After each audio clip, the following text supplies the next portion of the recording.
A Milano la discussione è rinviata, oggi i boss della Lega dovevano incontrarsi in via Bellerio per la disamina del voto, un incontro nel quale doveva essere analizzato anche il caso Veneto, così la divergenza di opinioni tra il governatore e il sindaco di Verona si fa più aspra e la frattura più profonda fino a spaccare in due una Lega Nord uscita provata dalle urne, una frattura che non è neppure riassumibile nella divisione tra maroniani e fedelissimi del Senatur, il duopolio che ha caratterizzato il passato recente del partito.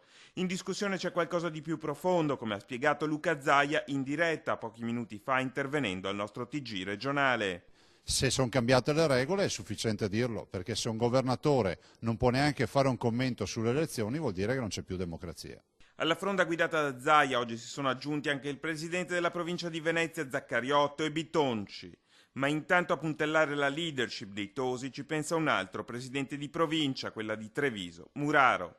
Il segretario Flavio Tosi, sicuramente eletto da 7 mesi, ha la massima fiducia da parte dei militanti, sta portando avanti un progetto innovativo per la Lega Nord che deve essere capito e recepito da parte dei cittadini. Se la democrazia è il nocciolo della questione, il congresso è invece uno dei temi attorno al quale i leghisti si interrogano. Davanti a questa possibilità Zaia ci tiene a sgomberare il campo e a sottolineare che non ha alcuna intenzione di avanzare la propria candidatura. Il mio obiettivo non è assolutamente quello di scalare la Lega con cariche. Tutti sanno che io non ho mai voluto occuparmi di segreterie.